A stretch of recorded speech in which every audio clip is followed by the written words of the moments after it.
Les titres de cette édition. Le directeur du Novotel d'Abidjan, enlevé le 4 avril dernier, est mort. C'est ce que confirme. Notre focus lèvera le voile sur les pratiques inimaginables de l'Allemagne en matière de garde d'enfants. Quand un couple binational divorce ou déménage, le pays se réserve le droit de conserver les enfants sur son sol. Cet aveuglement crée des drames, nous confirmera la députée européenne Nathalie Griesbeck, notre invitée en pointe sur ce dossier. Le focus de Soir 3 dévoile maintenant une pratique édifiante. On y revient dans un instant avec notre invitée Nathalie Griesbeck, eurodéputée qui nous attend à Nancy.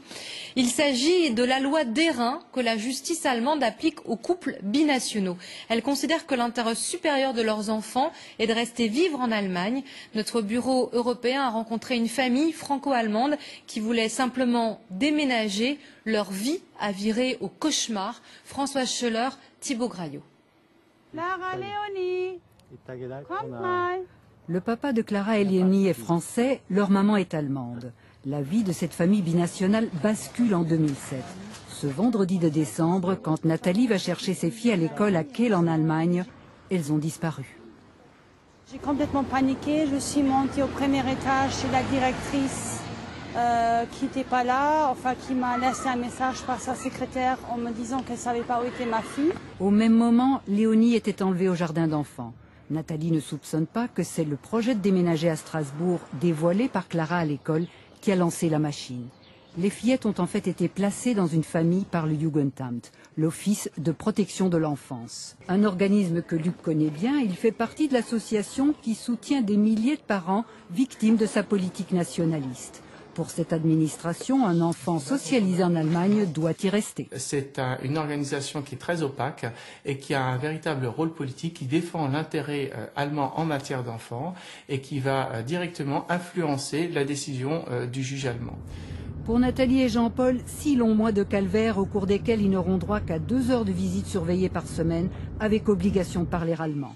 Nathalie tient à nous montrer la maison où ses filles ont été retenues. On leur a fait un vrai lavage du cerveau, c'est-à-dire on leur a dit que leurs parents ne les aimaient pas, que c'était nous qui avions demandé qu'elles soient placées dans cette famille d'accueil. Elles étaient dans cette pièce-là, là où il y a la fenêtre, là, sous l'arbre. Et je suis souvent passée le soir avec la voiture. Je me suis dit peut-être elles sont à la fenêtre et je peux leur dire quelque chose. Excusez-moi. Après avoir déboursé en vain des fortunes à 4 avocats différents en Allemagne, les parents comprennent qu'ils ne pourront pas récupérer leurs enfants.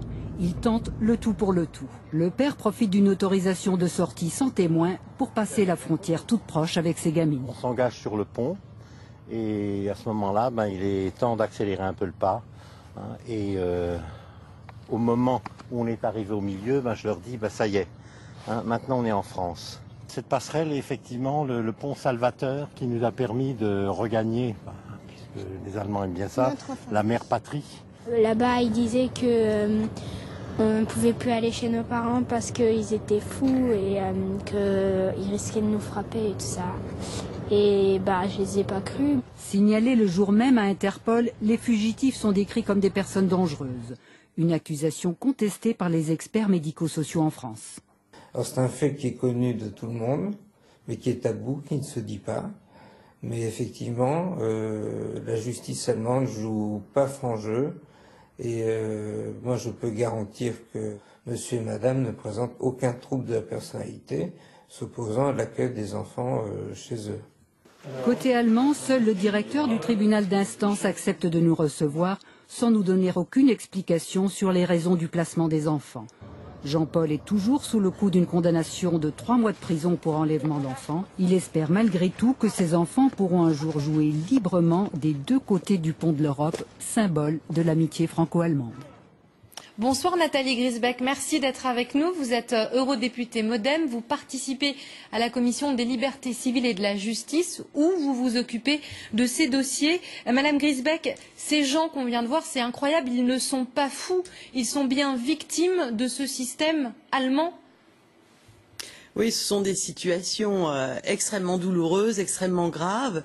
Et qui ne vont pas toutes aussi loin que ce calvaire que vit cette famille et qui j'espère va trouver donc une réponse harmonieuse très vite, mais il y a énormément de couples binationaux qui rencontrent des difficultés. Alors l'Union européenne, la Commission des libertés, par le biais aussi de la commission des pétitions qui est extrêmement souvent sollicitée, puis par les citoyens. Moi personnellement, bien sûr, il y a des citoyens qui viennent m'expliquer dans le cadre de leurs difficultés en tant que couple binational qu'ils peuvent rencontrer dans leur quotidien. Donc il y a énormément de situations de ce type aujourd'hui en Europe, mais pas autant avec les difficultés de cette famille. En fait, l'Europe, c'est 27 législations nationales différentes, et c'est par le biais d'une coopération renforcée, accentuée, que l'on pourra réussir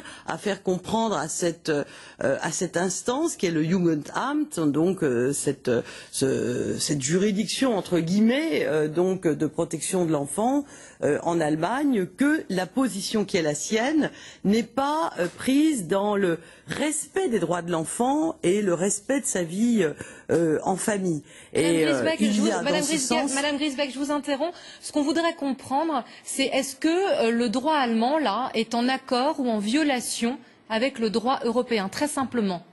Il est aujourd'hui très clairement en violation, puisque à plusieurs reprises, les juridictions européennes ont souligné cette violation. D'une part, la Cour de justice de l'Union européenne, dans un arrêt très important de juillet 2010, la Cour européenne des droits de l'homme, et donc aujourd'hui, il faut travailler avec les États, et notamment avec l'Allemagne. J'ai saisi, moi, le ministre des Affaires étrangères et le garde des Sceaux, et je vois la semaine prochaine en bilatéral, en tête-à-tête en quelque sorte, Madame Reding, et j'ai inscrit à mon agenda de cette réunion ce problème-là, parce qu'il est récurrent et que le Jugendamt donc ne respecte pas les décisions de justice. Alors, l'Europe ne peut pas envoyer la force, elle n'a pas de force, mais c'est par cette construction juridique que, par le biais des jugements, le Jugendamt devra sortir de cette conception restrictive et quasi attentatoire, c'est reconnu par la jurisprudence, du droit de vivre en famille avec les enfants et donc pour leur bien-être. Il faut mettre au cœur de cette problématique l'intérêt de l'enfant et donc aboutir à ce que le Jugendamt sorte de cette conception restrictive. Merci beaucoup Madame la députée européenne Nathalie Griesbeck. Merci de nous avoir éclairé sur cette problématique, ce problème franco-allemand absolument édifiant. Merci beaucoup.